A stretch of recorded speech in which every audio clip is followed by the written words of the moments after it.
evening, everyone, and thank you so much for joining us this evening for this event sponsored by the Glenview, the League of Women Voters of Glenview, Glencoe. I'm Ann Yoshida, co-president of the League, along with Sherry Latash, and we're really excited to have two great speakers here with us this evening to enlighten us about the census. And I'm going to introduce them, and then they're going to tell you a little bit more about themselves. Georgia Logothetis is the Assistant Director at Common Cause, Illinois. If you just listen to her areas of expertise, you know that she's someone you want to hear talk about this topic. Her areas of expertise are the Constitution, courts and other democracy issues, ethics and accountability, gerrymandering and representation, media and democracy, money and influence, voting and elections. So that seems pretty good. For nearly 15 years, Georgia has promoted positive change in the political, policy, and nonprofit arenas. She is a former attorney and foreign policy nonprofit director with expertise in strategic and digital communications, policy research, training, and brand management. Over the span of her career, she has run successful national and state advocacy campaigns, raised millions in grassroots donations, created a comprehensive leadership curriculum, and has organized citizen advisory conferences in Washington, D.C. And here's something really interesting, if that wasn't. She's been profiled in the Chicago Reader by Chris Hayes, and I went and read that story, and you should too. Just Google Georgia's name with Chris Hayes and you'll see it. Her work has been cited in the Washington Post, the New York Times, and other publications. And Georgia graduated from DePaul University Law School. And that's Georgia. And our other speaker tonight is a good friend of mine, Hillary Dank. Hillary is an attorney and a congressional staff member. She has participated in local and state leadership of the League of Women Voters for the last 9 years, becoming an issues specialist on the graduated rate income tax, consolidation of local government, and most recently the 2020 census. In addition to her board service with the League, Hillary has served on the boards of the Young Lawyers section of the Chicago Bar Association, Illinois Coalition to End Homelessness, Catholic Charities of the Diocese of Joliet, and for the last 7 years, SCARES, an environmental education and humanitarian organization in DuPage County. She also founded a community garden with her family and friends at her local church and school, which she finds very satisfying and hopeful. Hillary lives in her hometown of Downers Grove with her husband John and 2 children, Max, a college senior, and Olivia, a high school senior. And her latest hobby is training the rambunctious family dog, Luna, which is my son's girlfriend's name. Okay. So with that, I'd like to welcome Georgia and Hillary.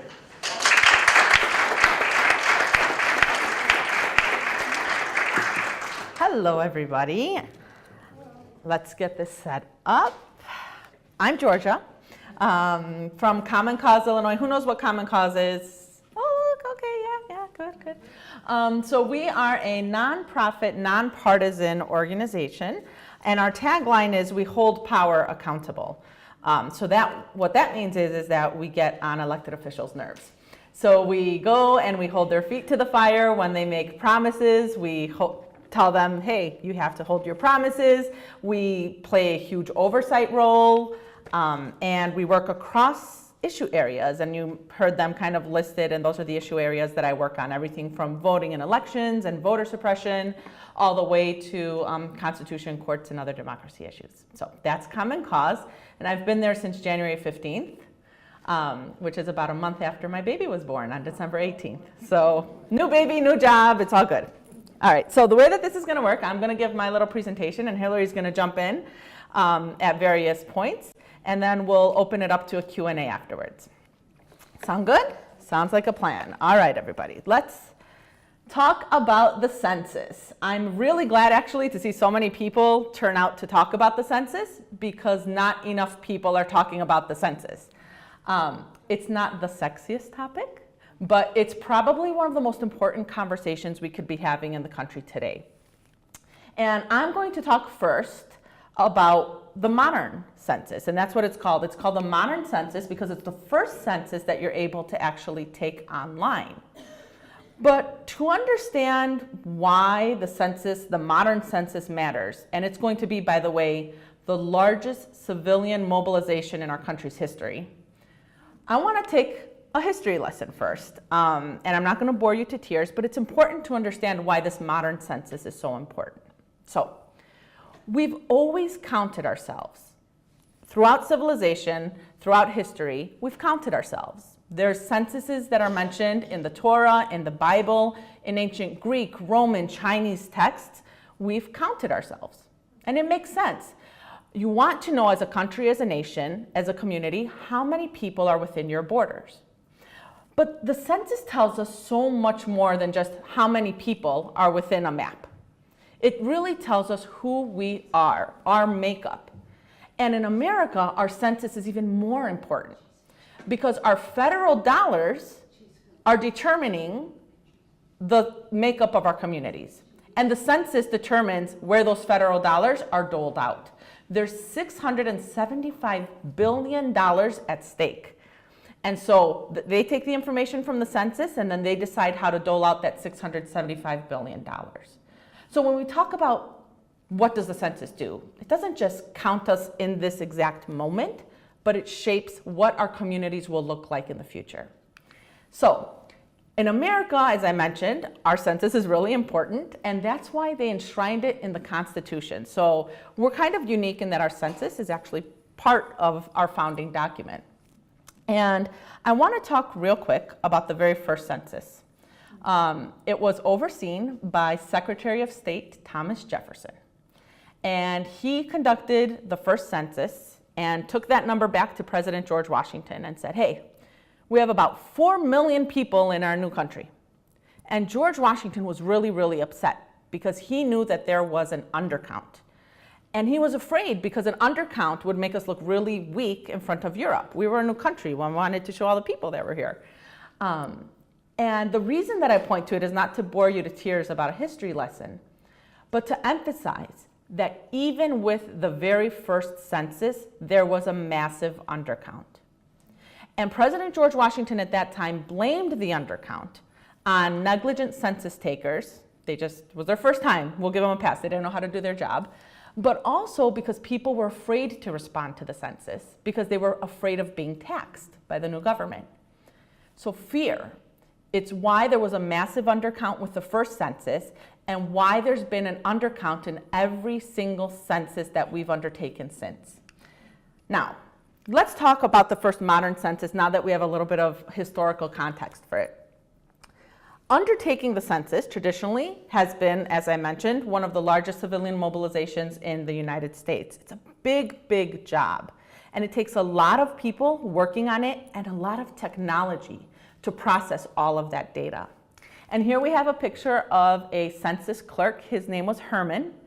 And before, it would literally take 10 years between censuses to process the data.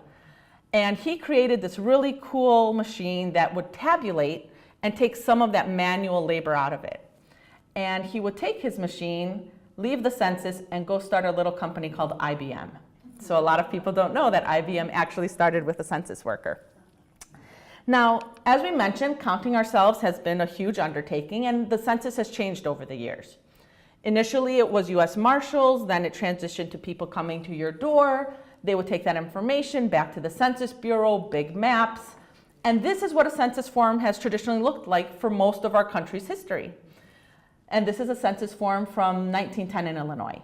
So if you were an Illinois resident back then or have roots from back then, that's what a census form looks like. And I'm going to pause right here just to give you, in my opinion, one of my favorite census entries of all time. This is from a farmer. His name is Ezekiel, and he lists his occupation as a farmer. And he lists his wife, Anne, who keeps house, and his son, Alfred, who works on the farm, and his daughter, Catherine, 15 years old, who, quote, does as she pleases. So, teenagers throughout history, they don't change, right? My favorite census entry ever. Okay, but So all of that information about Catherine's, about working on a farm, has traditionally gone to the Census Bureau, and it's this entire massive operation that requires tons of money, tons of people to process all that data. And as the census has changed over the years, the form itself, which we'll talk a little bit about in a minute, about the citizenship question, the technology has also changed, and this is an old census machine. And now we're talking about the first modern census, which is the ability to either fill the form out online or through the telephone instead of through a paper kind of ballot that you mail back. And that form has also changed. What people don't know is that it wasn't until 1970 that you could choose your own race on the census form instead of having the census taker write it down for you. It wasn't until 2000 that you could choose more than one race. Think about that. You had to choose one race. If you identified yourself as having two races, up until 2000, you had to just check one box. So just as we have changed as a nation over time, so has the census form. And the big controversy today, as I'm sure everybody in this room knows, is the inclusion of a citizenship question.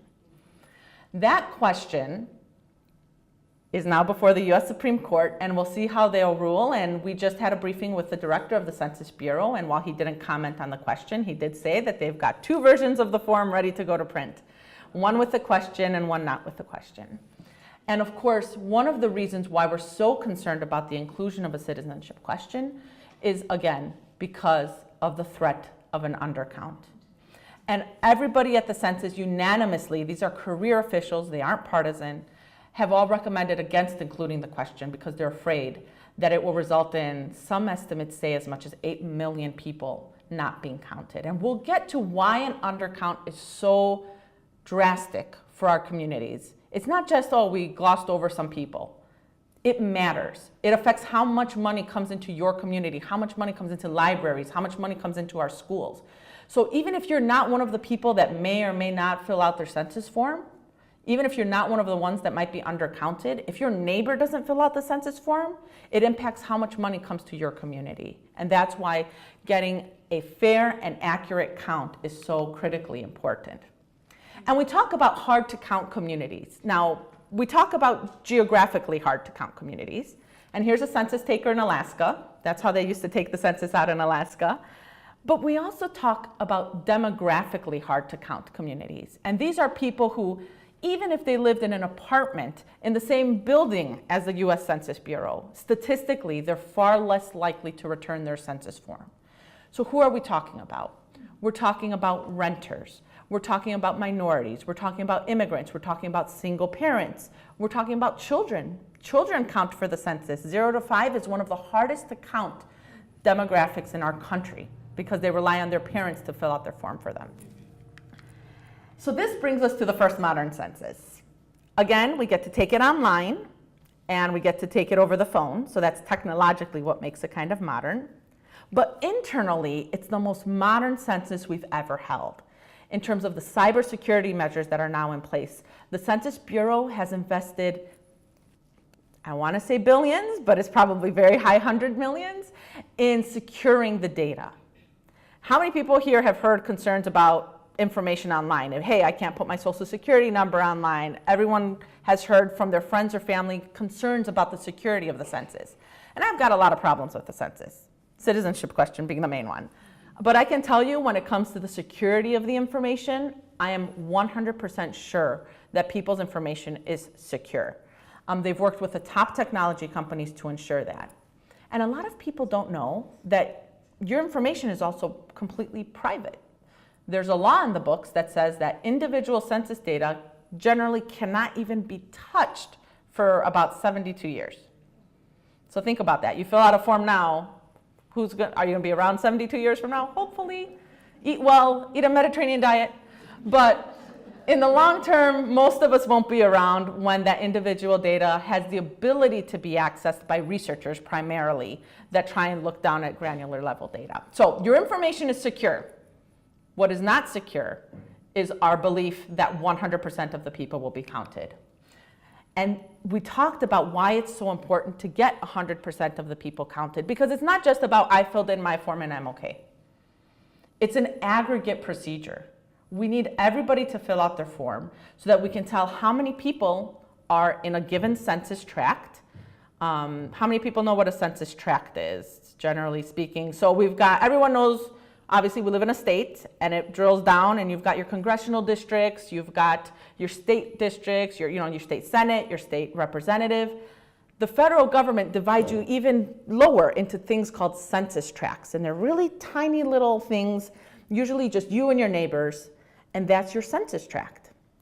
And the reason why they do that is that they can drill down in the data, and they can see where are people responding, and more importantly, that's how we know where the money goes. So they may say, we need to give more money to this hospital because that census tract, for example, has a lot of children in it, so we'll set up a new children's hospital there. So that census tract provides a lot of detailed, granular data for a lot of our community building. So we talked about how it's a big mobilization. How big? We've got 330 million people in America to be counted, and the Constitution doesn't say anything about counting citizens, doesn't say anything about counting only people who own land or anything like that. It counts people. How many people are within our borders? We have about 140 million housing units to be surveyed. So a big part of the Census Bureau's work is they're not just counting all of us, they go and they do a canvass of every single address in the country. You build a new house, there's a census taker that has to verify that. You tore down a house, there's a census taker that has to verify that. You you duplexed something, there's a census taker that has to verify that. So every single housing unit in this country has to be canvassed. And that's in order to dole out $675 billion to our community. It's a big job, which is why I used my biggest font possible. So let's talk about the issues with the national census. Why do people not respond to the census? Well, the US Census Bureau conducted a bunch of focus groups, and it saw that there were certain people who were less likely to respond to the census. We covered some of these, right? Renters, households with young children, non-white, large households. And you can already see how people can fall into multiple categories. So if you're only in one of these categories, it's less likely that you fill out your census form. Now think of people who might fall into 3 or 4 of these. Think of the single mom who works double shifts, who comes home and sees that census mailer along with 3 or 4 bills that are overdue. Do you think she's going to care about that census mailer, or is she going to pay more attention to the other mail as she tries to get dinner ready for her kids? This is the issue that we have, because the people that need to respond to the census, those that are most in need of federal funds, those whose communities are most in need of help from the federal government, are the ones that are less likely to fill out the census. And why? Census Bureau, as part of its focus groups, tried to figure out, why do we have these barriers to participation? Lack of knowledge, top one. That's why I'm so happy to see people here about the census. Most people don't even know what the census is. Apathy and lack of efficiency. Now, apathy is a big one. It's why we have record low turnout in our elections. It's why people just turn a blind eye to corruption. You know, there's nothing we can do about it. The system is rigged. Apathy is endemic in our society across institutions, and the census is not spared, unfortunately. The privacy concerns, we touched on that. Fear of repercussions, this is where the citizenship question comes in. People are afraid, if they're undocumented, what happens if I fill it out? Does that automatically trigger immigration at my door? But even if you're a US citizen and you share a household with somebody who is undocumented, oh my God, well wait, if I respond, do I lie on my census form and say there's nobody else in my household, or do I say and put them at risk? And so that fear of repercussion is huge. And obviously general distrust of government. Even people who are not even concerned about the citizenship question don't want the government having information. And let's talk about what information the census form has, right? It's a very short form. You know, less than a dozen questions. It shouldn't take you more than 10 minutes to fill out. They aren't asking detailed questions about your lifestyle or anything like that. They're really just trying to figure out how many people are in our country and where they are. Now, here's the big one that really scares me. They also conducted a survey to see how likely people are to fill out their census form. So We have people who are very likely or some extremely likely to fill out the census form. And generally speaking, we're at about 68% of people who know that they're going to fill out their census form. Think about that. There's about 30% of people who may or may not fill out their census form. How many people here are fans of the Avengers movie? I did not see the new one. I'm not spoiling. Who saw the last one? Yeah, a couple? Okay. The rest of you can ask your children or grandchildren about it. So there's a scene, and I'm not spoiling anything, but, well, I am a little bit, but it was in the trailer for the new one, where he snaps his finger and people disappear. That's part of the superhero movie. I want you to think about, what if right now I had the power to snap my finger and 1 out of every 3 people in this room disappeared? Just like that. Think about that. How less impactful the room would be if all of a sudden 30% of the people weren't here. That's what happens when 30% of the people don't respond to the census. For all intents and purposes, if you don't respond to the census, you don't exist in the eyes of the federal government. And the problem, again, is that the people that are least likely to respond are the ones that are yearning to be seen by their government. They're the ones that need to be counted. And that's why we're so afraid of an undercount. If you haven't seen that movie, go ahead and make sure you see it. It's a great movie. So, how do we fight an undercount? Let's get positive, right? Well, across all audiences, community funding was the primary motivator for self-response. If you told people whose eyes glazed over when you started talking about the census, hey, look, you fill out that form, your community gets money. It's an equation. Fill it out, get money. Fill it out, get money. And think of, if everybody in your community fills it out and gets money, how much money collectively your community would have. It's a huge motivator, and that's the message that we have to take away to our communities. We need to increase the self-response rate by telling people that you're not filling out the census form just for yourself, to tell the government about you. You're filling out the census form to tell the government how to respond to you. We respond to the census so the government can respond to us. Tell them that it's the most secure census ever, and let them know that collectively we can really revolutionize our community. In Illinois, for every 1% of people that were undercounted in the last census, we lost $122 million in health and human services funding. You hear all this talk about a budget crisis in Illinois. Imagine if we had an accurate count in Illinois, it would take the edge off. It wouldn't help 100%, but it would take the edge off. And most importantly, for a lot of people, the funding equation may not be all that. Let's talk about congressional representation. In every single census, Illinois has lost a member of Congress. We're down now to where we are. We're guaranteed, because of our population loss, to lose 1 seat in Congress. And if there's enough of a dramatic undercount, we could possibly lose 2 seats in Congress. Think about that. Think about your favorite Congress people in Illinois. It's possible that they may not have a seat with the next redistricting round because of the population loss in Illinois. So because we know that there's a population loss in our state, it becomes that much more important to make sure that everybody is counted. So I will leave you with this before I turn it over to Hillary. Be counted. For the sake of your library, your schools, your community, your hospitals, be counted, because it's not just about your census form. Your entire community is counting on you. Thank you.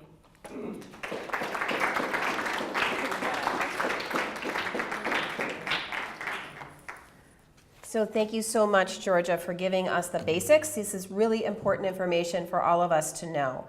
And one of the reasons I've gotten really involved in this issue is because I do work for a member of Congress, and we are very concerned about the state of Illinois getting the funding it needs. Illinois is what we call a payer state. It already sends out billions of dollars in federal funding that it never gets back. There are high population states all over the country that do not get that federal funding back that they send out for infrastructure, for Medicaid, for all kinds of block grant programs. So if we don't have an accurate count in Illinois, we're going to lose even more of that federal funding. So, and I can tell you all about that issue a little bit more another time, but it is a fact for the states like Illinois.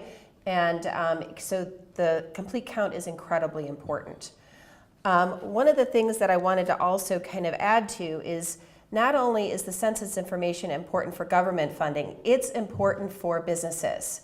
So businesses take this decennial information and information that's collected by other types of smaller census taking that goes on throughout the 10 years afterwards. But they take that information to determine where they're going to put a business.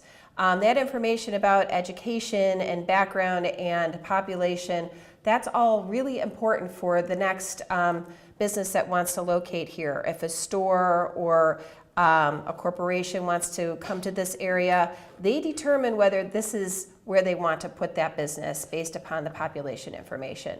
So it's very important for a number of reasons. The handout that's in the back, I hope you will all take this handout. This tells you some very good information about the deadlines and the information that's happening right now. So what's happening right now is the U.S. Census Bureau, which used to cover 3 states and now covers, this region covers 7 states. So the federal government has really underfunded this decennial census.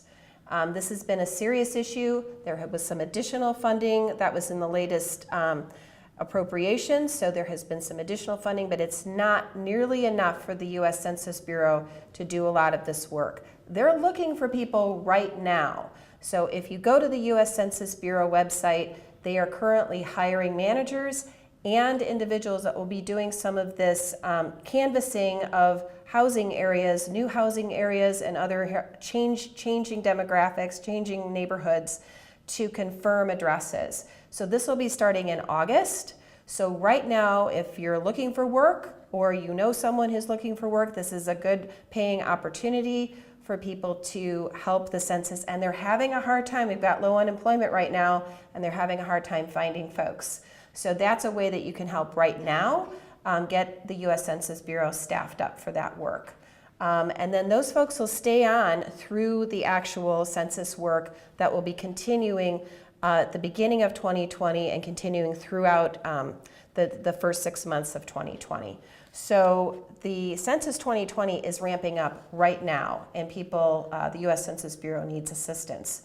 The other thing that's happening is there are community count committees being formed. This happens with every decennial census. Some communities are already have their committees put together. They're usually based on your municipality, sometimes by your county.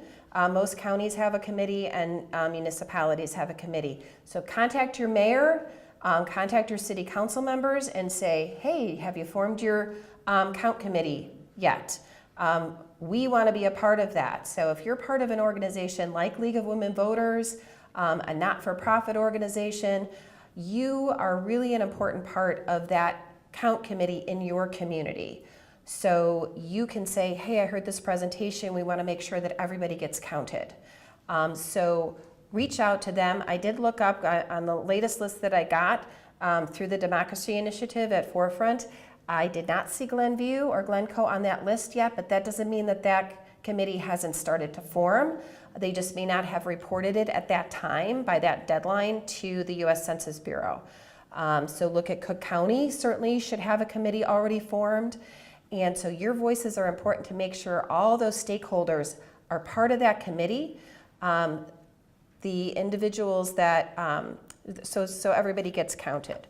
Just so you know some of the deadlines, so summer of, by April of 2019, they launched the Census 2020 Public Awareness Campaign. So again, you go to the U.S. Census Bureau and put it out by social media, like once a month.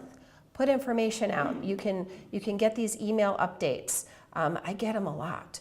And so once you put your name in, you get a lot of really good information about the purpose of the census and what's happening with the census. So sign up for those. We had just had National Census Week, March 2020, and then the, or actually that's next year, 2020. So I'm ahead of myself. But August of 2019 is when they're going to start that canvassing, and your committees will really be ramping up locally. They should be meeting monthly, and they should be talking about their strategies to get to these undercounted areas. There's an excellent map also on the US Census Bureau website that shows these undercounted areas. They have been identified. They're also on the Illinois Count Me In 2020 website, which is illinoiscountmein.org. And that website has got a lot of great information, including this handout if you want to make more and share them with your friends. So that will show you in your own community these areas that have been identified that they're concerned about an undercount. Again, these are areas that Georgia already talked about. These are typically low-income areas or areas with a lot of refugees or new immigrants to the community. And also families with small children, and the disabled is another identified undercounted population. Senator Tammy Duckworth just held a briefing to focus on this issue with Impact Illinois to talk about reaching that population and making sure they're counted.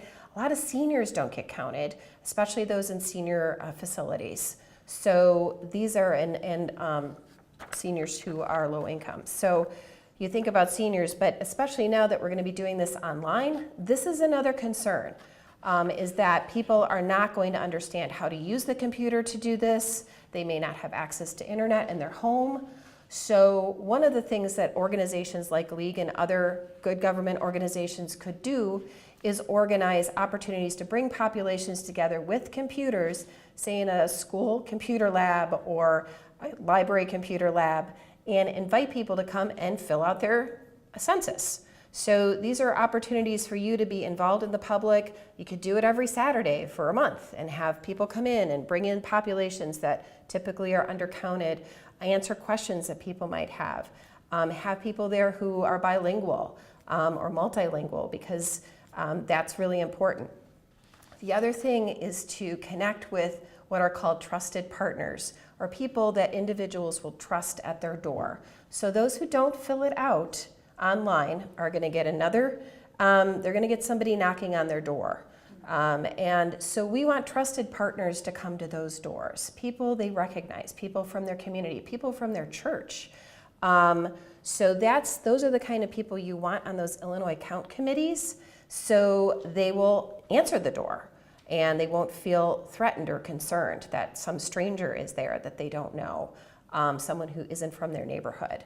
So that's really important too, to have those folks on the Illinois Count committees. We're working on that very hard in communities where I work, which is in Aurora and Joliet, and make sure those folks come from churches. We're working with faith leaders because often those are people that individuals trust. So think about that when you're suggesting maybe stakeholders who should be part of these committees and get that education about getting to the doors. Because there is a process that's important and there are rules that have to be followed. So census workers go through a training. They have to make sure that with the way they're doing everything is ethical and follows the rules. And I have to again say the career census folks, they are incredibly dedicated, they're incredibly hardworking. They really want to train you and help you do a good job, either as a community volunteer or as part of the Census Bureau employee pool.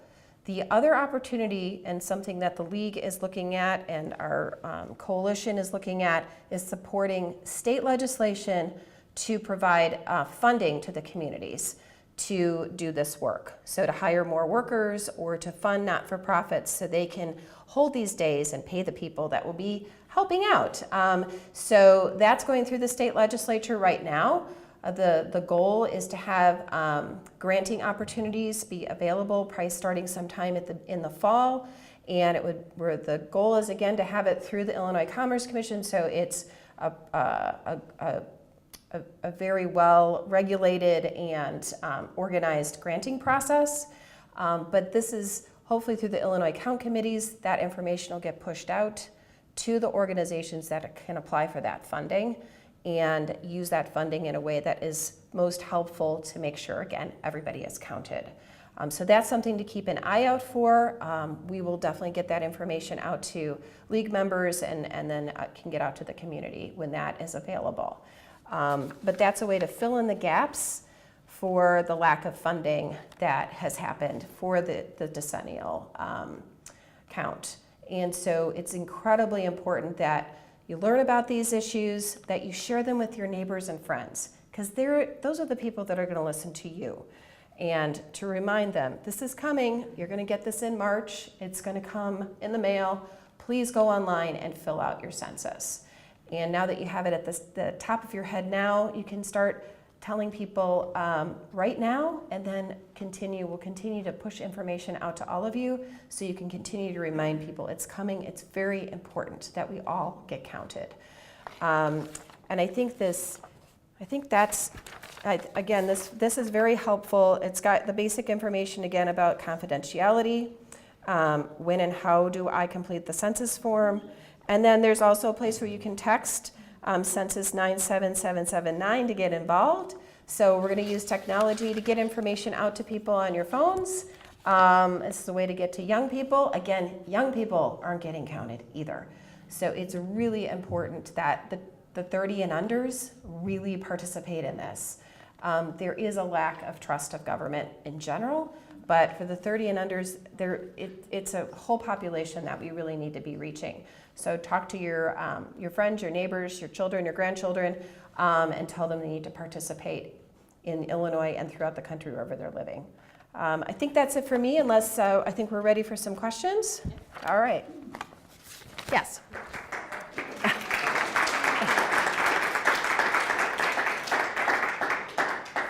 Yes. So the question is it a federal crime to not fill out the census? No, it is not. Just like it isn't a federal crime to not vote, it's voluntary. Yes. Yes. I have a two-part question about the citizenship issue and this question. So first of all, I have no faith in this administration when it comes to immigrants. So I think that, I have a real fear that people are going to answer things and somehow it's still going to fall into the wrong hands in terms of undocumented. And so I just want to see, is that me overreaching, or is there any possibility of that information actually being shared? That's my first question. I have a second question, but go ahead with that. Okay, so the question is about concern with the information being shared of undocumented people in your household being shared with other agencies.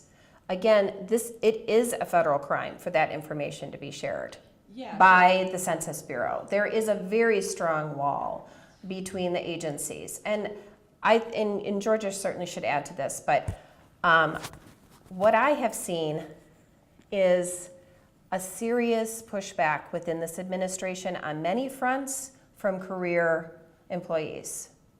So if there is an attempt at overreach, the career folks know their job, they know the ethics of their job, and so I really do trust the Census Bureau to protect that information. But Georgia, please add. Yeah, so I'll just talk from here. So we actually just had a presentation with the director of the Census Bureau, who is one of these career civil servants, and he made it very clear to us, because that was obviously one of the main concerns that was raised, how locked down the census information is. It's not like a library where you can go in and check out, let's say, Illinois census book.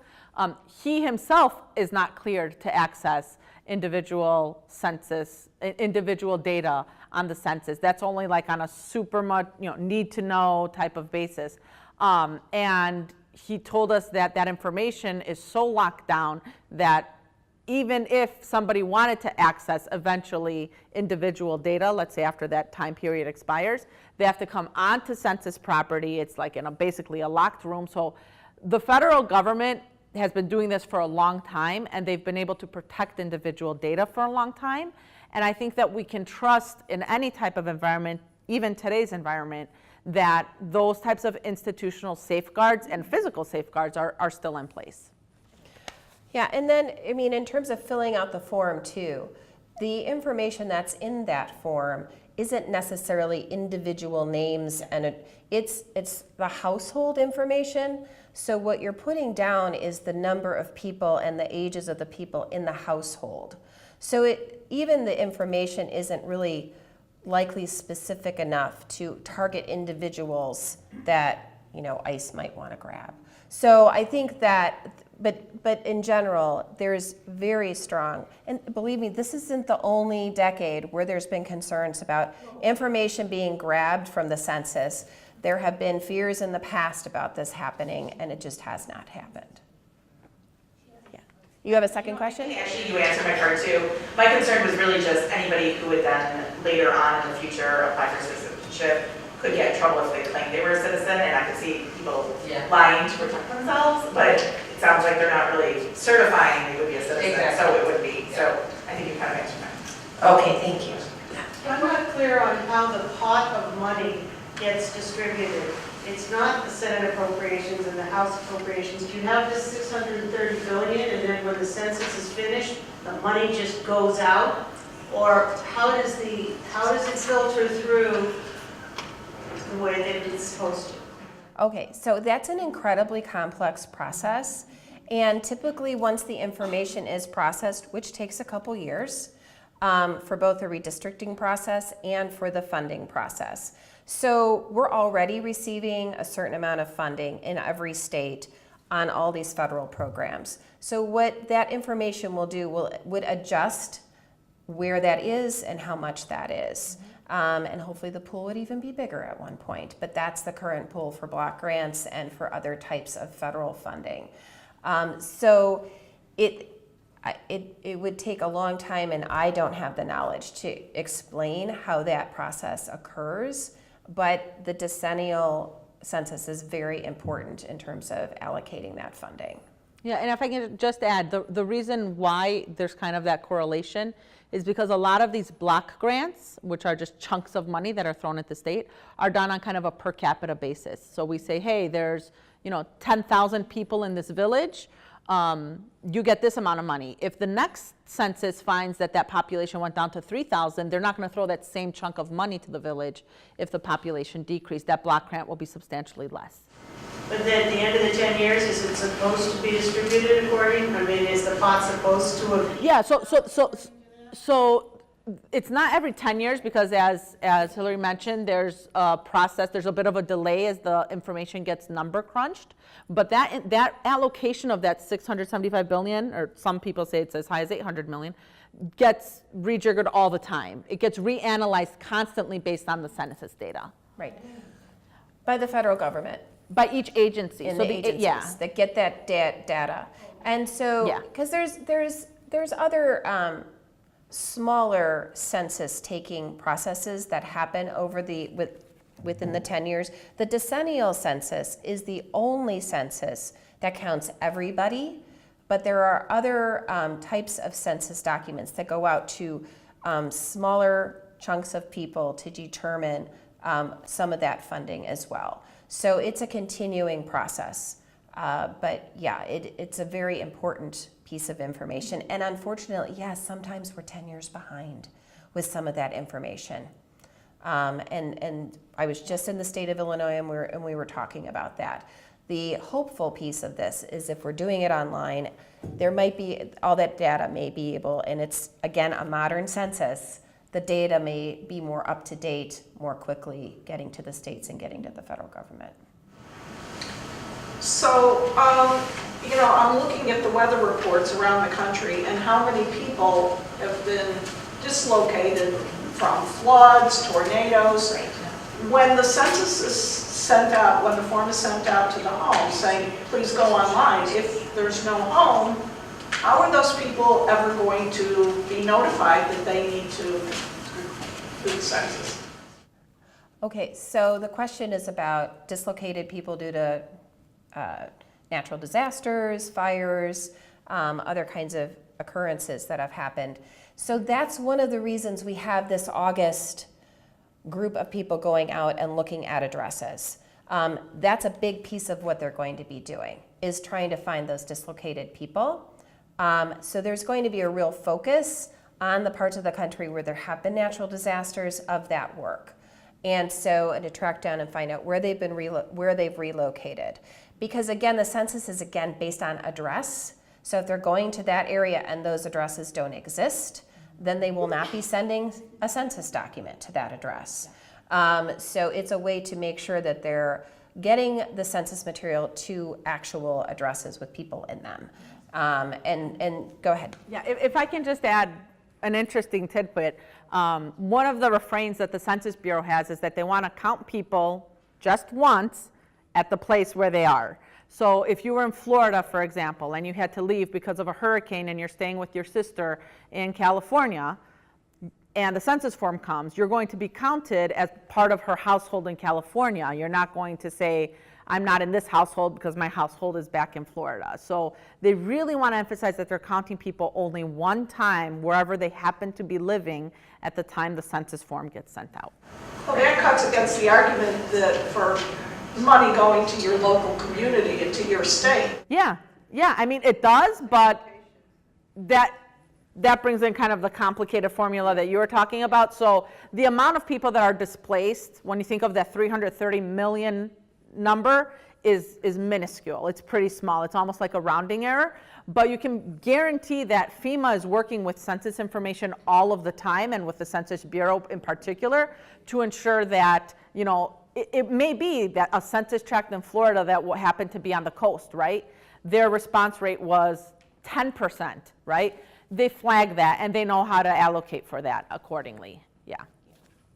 And you know, the other population that people are concerned about are the homeless population, again, who don't have an address. So there are very special folks, again, trusted partners. They work with those who are serving the homeless population to make sure that they find those folks and make sure that they're counted. What about all those people in prison? Okay. So the question is about those who are incarcerated in prison. And again, yes, they will be counted where they are. Yep. So they will participate in the census where they are. So if I can just take Sure. a little side note there, that brings up a really interesting question about something you may be hearing about called prison gerrymandering. And that's a huge issue where politicians like to count the prison population to bring money back, but then obviously the prison population doesn't get the benefits of any of the federal funding that's coming in. So there's this big issue about whether or not to count the incarcerated population when it comes to, for example, districting purposes or anything like that. So that's a side issue. There'll be a different seminar on that. I know a lot of groups are working really hard to ensure equity in that space, but I just wanted to flag it for you. Yeah, that's a good point. Yes, Jane? How old do you have to be to come and work on the census? We talked about high school kids or college kids working on that. Do you have to be 21, 18? Okay, so to apply to work for the U.S. Census Bureau, I am not sure. I think you'd have to go online and fill out the forms. Is it 18? It's 18. If you're going to be Yes. one of the enumerators, Yeah, one of the it's 18. canvassers, it's 18, and you have to be a U.S. citizen. Yep. But there's other jobs too, but those, it's important for people to know, 18. Mm-hmm. Yes? I'm a little confused about taking this, because we keep talking about electronic. Do people have the opportunity to do it via the mail, because you also said it would be sent to them? Absolutely. So what's going to happen is it's going to be 3 waves. So the first wave will be a mailing that comes in March of 2020, and that's where you'll be invited to do the census online. At that time, you can also do it by telephone. So each time you get a mailing, there'll be an opportunity to either do it online or by telephone. The second mailing will be an actual census form to fill out. And then again, if you don't participate, it'll get sifted down and then someone will come to your door. So you shouldn't. Hopefully they will not spend the money to send it to you the second time if you've already completed it online. So the goal is to make sure you're kind of shrinking that pool of people that need to be reached. Seniors aren't going to have so much difficulty if they have that opportunity to just do something in the mail. Possibly. So that's true, but there's still, there still are some seniors that may not participate. But yes, there's the online opportunity and then by mail. Mm-hmm. Yes. I assume there must be some precautions taken so that there isn't fraud by telephone. It's only the one way, the person needs to call the Census Bureau, and there should be general warnings. Don't accept a census phone call. It's just a one-way. Right. So the question is about the phone call process and to avoid fraud. And so again, the phone process, this is a new process with this particular census. And so I think that's a good suggestion, is to make sure people understand you're the one, as the person participating in the census, that would initiate that call. And to not take calls where they're gathering information from you over the phone, right? Right, exactly. And social security numbers are not part of the census. Yeah. Just so you know that. But I understand that there might be someone who might think I should be giving this information. So that is our Commerce Commission should know about that, and the Illinois Attorney General, that there might be some scams out there. So that's a good suggestion to bring to our coalition and let them know. Yes, sir. It seems to me that it's very inefficient to be sending people out to doors and talking to people and trying to convince them to fill out the census. Now, about a month ago, I had my heating people come in to do their preventive maintenance, and at the end of their work, they pulled out their iPad and they pop, and I signed it, and out they went, and all went back to their thing. Why wouldn't these canvassers be armed with iPads that they could actually sit down with the person and say, okay, here, we've already got you linked to the census website. I'll sit here, I'll sit in the back corner, you fill it out, since you said it only takes 10 minutes. And then when you're done with it and you sign it or whatever, however you sign it up, give the iPad to me and I'll go to the next person. Or I'll go to a soccer game and sign up 50 people. Yeah, so that's a great point, and I think when we talk about the first modern census, from our understanding, it's modern across the board. So as a threshold matter, they're trying to get as many people into that first universe where they don't have to send people out to millions and millions of homes. In an ideal situation, everybody has either their kids or their neighbors help them fill it out online, and they don't even have to send out a single actual paper form. Reality is they're going to send out millions of paper forms. And then if you don't respond with that paper form, that's the only time then that somebody comes to your door. So you have two chances, two mailings before somebody comes to your door to see why you haven't responded to the census. And our understanding is that at that point, they will have that type of technology to help expedite the process, because everything on the back end is built to synthesize the data electronically. So it would kind of, as you point out, go against the whole purpose of a modern census if they have millions of paper forms that they're trekking back from neighborhoods to the Census Bureau. So they're going to have the same kind of platform that everybody has initially. Yeah, and your comment that for every person that counts as an Illinois citizen, we get $1 million some dollars. Yeah. It would certainly behoove the Illinois government to spend $500 on an iPad to get $1 million return. And that goes exactly to the bill that we're talking about. So the bill is set to hopefully allocate millions of dollars to groups, to whether it's municipalities can ask for the money or nonprofits can ask for the money, precisely to do that exact same work that you're talking about. Go into the field with iPads, go into the field with laptops, and get every single person counted. So we're really hoping to get that bill passed, and you'll, I'm sure, get advocacy alerts from both of our organizations on it. Is your name actually on the census? How are they going to keep track of who already filled it out? It's based on your address. So I think the primary way is by address, because, and it could be the, if you have several adults living in the home, it will be addressed to the, they don't actually put a name on it, it's to the resident. When it's mailed to you, it's based on the address, not by your individual name. And it's all coded, so especially Yes. now with the modern census, you're going to receive a code that you can either call in with that serial number or you can go online with that serial number. So even though they don't have like a social security identifier to match up every form with a social security number, each form actually is matched up to a household via a number. Right. So it's really based on household. It's not based on individuals, because again, people move out of the houses. So they're not going to send the information based on the individual person.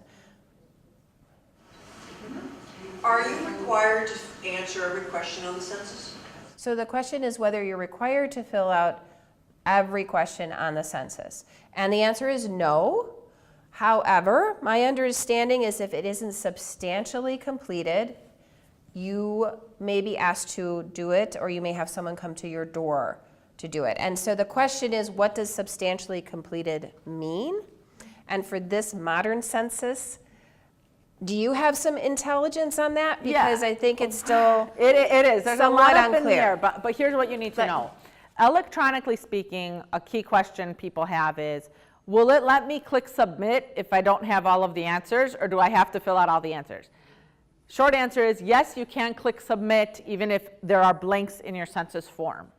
Know that when you click submit, it may trigger a follow-up call or person at your door coming and saying, I noticed that you didn't fill out X, Y, and Z. Would you like this opportunity to fill it out?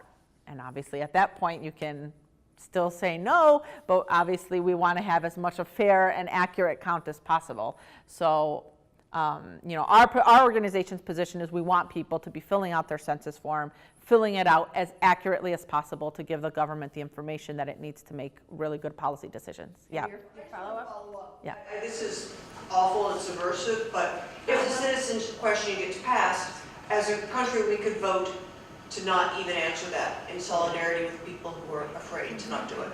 And that's my thing, is I just tell people across the country, don't answer it. Right. So they don't get that data. And that's part of the concern that the Census Bureau has. So the Census Bureau, one of the reasons why all the career officials at the Census Bureau recommended against inclusion of the citizenship question is precisely because they knew it would muck up their data. They knew that the information that they would get back would be junk data that they wouldn't be able to use. And so unfortunately, the Commerce Secretary decided to overrule their recommendations and put the question on.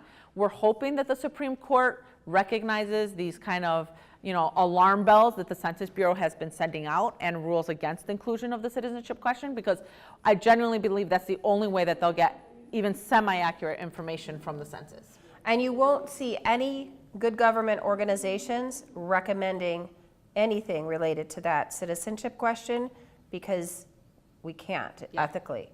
So the issue is we recommend people fill it out. Fill out their census form. Fill out your census form. Yeah. In the back there, you've had your hand up for a while. What is on it? Is there only 10 questions? What are the questions? Have you seen the form yet? Yeah, I mean, I can bring it up if you want. Yeah, while why don't you bring it kind up? of Because people might want to see it. answer. Let's see if we Sure. can do this. Really basic stuff. Let's try this. And just so you know, there's been, have there been just one run through, right? And they're planning one more? Yeah, they've done one test. Yeah. Yeah, so usually the Census Bureau does 3 test runs. This time around, they only had funding to do 1. They got additional funding, so they're going to do 1 more. And it's just to make sure all the systems work appropriately and properly. They were pretty pleased. They got a lot of good feedback on the first run through. I believe it was in Maine. And so the hope is that there are no glitches, the computer systems work, all the security is in place. So that's Yeah. So I'm going to actually try and bring up the 2010 census form just to give you guys a sense of what it looks like, since I can't find the other one. And then I'll show you what the citizenship question looks like, because we definitely have a copy of that. So this is what the census form looks like. This is the 2010 census form. You can see there is, generally asking stuff about, the household, some information on race. Do they sometimes live somewhere else? They generally want to know how people are moving across the country. And then the age, sex, and the name again is only for the head of household. So as was mentioned earlier, it's not like there's a name for every single person in the household. So again, it's super short, 10 questions, 1 page, shouldn't take that long to fill out.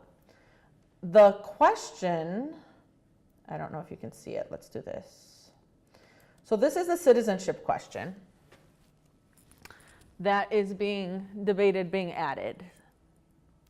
So one of the reasons why so many people have problems with it is there's an entire process when it comes to amending the census form, a very scientific process to determine the very exact language, how words affect census responses. And this question did not go through any of that. It's actually, for various reasons, a poorly worded question. But this is the question that would be added to the census form. So it's still a relatively short census form, 10 questions, 11 questions. It's not very long. It's not time intensive to fill out. And it's meant to be that way because, as was mentioned earlier, there's other surveys that take place between the 10-year decennial census. One of them is the American Community Survey, and that's a longer one. So you may hear, there's been a citizenship question every year we've asked it, right, since 1950. It's really only been asked in those longer community surveys in very specific circumstances, actually, so not everybody even has to answer it. But that's the question that the Supreme Court is debating. Yeah? Is there any plan, I mean, there's a lot of questions about what you should do, not do, and stuff like that. Will they be running ads and stuff on television that will help to educate people? Oops, yes. So there already is a campaign. It hasn't really been pushed out yet. It will be. It's in many different languages. It's been tested, so people will respond to it, hopefully. They're going to be using Instagram and Facebook and Twitter and texting to get the word out. So they're going to use all those platforms as well as the traditional platforms. So the way to get the word out to participate in the census. So the U.S. Census Bureau is very proud and happy with that campaign and how it looks. Again, you can go to the U.S. Census Bureau website and check it out. But hopefully you'll be seeing a lot more of that. And then all these other community count committees should also be pushing those messages out. So that's one of the things that the community count committees will be doing locally, is pushing out those messages. Yes. How does the funding for this census compare to previous, because one has to believe that this administration might not give the funding to this in the past? As we said earlier, it's been greatly underfunded, and so the percentage in comparison to past. It's not a decrease in funding, but it's substantially less than what's required of the first modern census. I mean, because when you made the comment about the advertising and stuff, this administration cut all the advertising for Obamacare signups, right? Intentionally to get people not sign up. So what's to say that they're not going to intentionally? So the funding's already been disseminated to the U.S. Census Bureau for the marketing campaign. So that's already been done and created, and they have the funding to put the word out. Again, though, we do need local partners to push it out even more because the general funding is not where it should be to reach these undercounted areas and to make sure that everybody participates. There's a question over here. And so there's a point of this too, that especially with this modern census and all of us, not all of us, but many of us walking around with cell phones, that if you know somebody that it should be friends, ask their friends if they've completed the census. Yep. And if somebody hasn't, say, well, go home and look in your mail and see if you've got whatever information link or I can help you with this. Yes, absolutely. So the question was, what can we be doing to get our friends and family? And yes, absolutely say, I filled out my census, will you fill it out too? Or have you filled it out yet? And so certainly that will be a great message to share with your neighbors, with your family, with your friends, with people in all the different organizations you're a part of, to say, you got this in the mail, have you done it already online? It's really easy to do. I can help you if you need help. So that word of mouth is going to make a huge difference. With any marketing, it's all word of mouth, right? That's how stuff gets sold. That's how stuff gets done. So, so it's really important to do that word of mouth. You mentioned earlier the involvement of communities who, of course, have a huge vested interest in it. Is there a pretty good response from communities all over the country, or? So I just know, so the question is about whether there's good response so far in communities to participate or to work on the census. I have to say they're a little behind. The count committees, at least out in my area, are a little bit behind. They're just starting to form now in a lot of the communities. And so this is also where you can be proactive and contact your local municipality, your local county, and say, have you set up your census count committee? And if so, when's your first meeting? And so that will kind of trigger maybe, oh, we need to get that going. Some of them are very ahead of the game and they very strongly recognize this is important. City of Chicago was a little behind because of the mayoral election. They didn't want to form a committee with a lame duck mayor. They did form a committee now, so they're a little bit behind what they were 10 years ago because of the timing of that election. But they're going to get ramped up pretty quickly because they've done it so many times before. Yes? I'm wondering, it might be a question of timing for the 2020, but say, what is the participation rate in 2010 or 2000? Is it 100%? Is it 50%? In terms of municipalities and government entities setting up their community count committees, I don't know. But again, the U.S. Census Bureau is very aware of where all these communities are, and so they're working hard to get the word out. Congressional offices are working hard at it.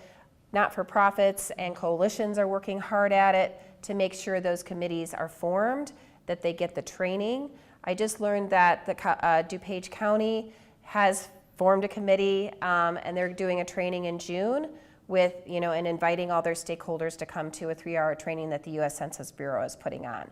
So this is, it's starting to happen. Cook County hopefully will be hosting a similar kind of event. And so those will continue to happen. And we as citizens have to say, this is important. We want to make sure your committees are formed and getting their work done. So then what is the relationship between that committee and the paid census people? How do they come together? So, you know what? I'm not exactly sure. I think the U.S. Census Bureau is very aware of those count committees. And so, so then they will have to figure out a way to coordinate to make sure that the community organizations are doing some work and that the paid folks are doing some work. So that's something that would be coordinated on that committee level. And is it always a municipality that? Mostly. So because there's, areas that are unincorporated, so the counties have to be involved to reach those unincorporated areas with, again, community organizations. There's overlap, obviously, so when DuPage County does theirs, they're going to invite all the municipalities to that as well, and hopefully then they will have their count committees or form their count committees and have those folks at that training on the county level. So there isn't a lot of duplication of efforts. But yes, it typically is done on the municipal level. So when I saw the latest list, it's villages, it's cities, and then it's counties, the state of Illinois. Those are the groups that are forming these committees. And those are kind of the formal committees, Yes. but there's nothing stopping you from forming your own complete Sure. count committee. So let's say that you decide, hey, with my church, I'm going to get every single member of my church to respond to the census. And you form a complete count committee with you and your 5 friends in the church, and you make it your mission to get everybody there. That counts as a complete count committee. So there's committees that are formed kind of more formally and have a lot of structure by way of, governmental partners, and then there's a lot that work in community groups and nonprofits and individuals themselves that try and organize their neighborhoods. Right. And the other thing to remember is that if you go on Count Me In Illinois 2020, you go on that website, you can sign up and say, I'm going to participate in the 2020 census. You put in your email, and then you'll be getting information too that you can share with your neighbors and friends. We can share that on our social media and have people sign up for that. I know the U.S. League of Women Voters also pushed out a similar type of pledge to Count Me In. So that's something that's being done on the state and the national level. So you as individuals can say, I'm going to be counted, and then you will get action alerts. If you go to your municipality and you ask them, have you got your count committee together, and they say, I don't know what you're talking about, what do you tell them? You give them her number, or you give them my number. Yeah, so Common Cause, you can actually send them to the U.S. Census Bureau. And find that website. There's all the names of all the regional directors are there, and that's what their job is to connect with those communities. And they may, you know, and hopefully they are aware of this and they know that this is coming. But if you're alerting to it, great. Yeah. When do you anticipate being finished with the count for the 2020? Is there a time frame for starting? All right, so it goes, so it says the non-responsive follow-up. So the question is, when is it all finished? The non-responsive follow-up and the enumerator visits happen in early July, late April to early July of 2020. So the goal, I believe, is to be completed with the count by the end of July. So super busy, enumerators. It's going to be a busy time at people's doors, right? For all kinds of reasons. But that's, yeah, so that'll be really important. And hopefully all of your elected officials will be putting the word out too. So tell your mayor, tell your village council members, tell your county board members, share this information with the community because, again, those are trusted partners, they're trusted voices in the community. I know it was mentioned earlier that Illinois is almost bound to lose a representative, which also means an electoral vote. Yep. But I was wondering how likely it would be that, like, if it's a possibility that we could lose two, because I know you had mentioned that. I was wondering how likely that could even be. I don't know if I'd want to make it a coin flip, but I think a lot of it depends on the citizenship question. Right. I think that's huge. I think if the question stays on, the chances of us losing two gets a lot more realistic. If it stays off and people aren't afraid to respond to the census, then I do think that it may be closer to one. I mean, we're guaranteed to lose one just by virtue of the numbers. So we're hoping that kind of the reality on the ground also is that not that many people have left the state to take us down to two, because as he points out, a key fact, it affects our electoral college power. So we want to make sure that we maintain that. So tell all your friends to move back to Illinois. Well, and I think there's a general misunderstanding. You know, there's only so many congressional seats. Yeah. And one of the reasons that we have lost seats since a seat every 10 years since 1950 is because of redistribution of population.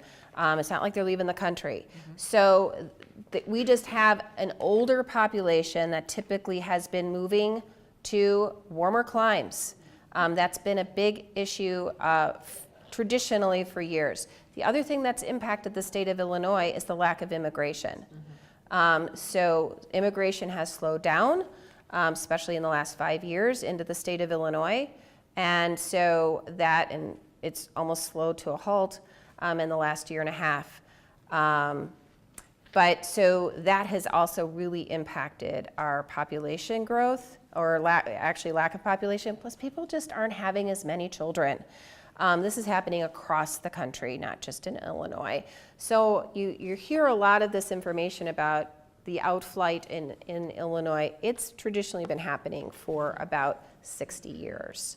And so it's very important that we look at, make sure we get everybody counted so we only lose the one seat.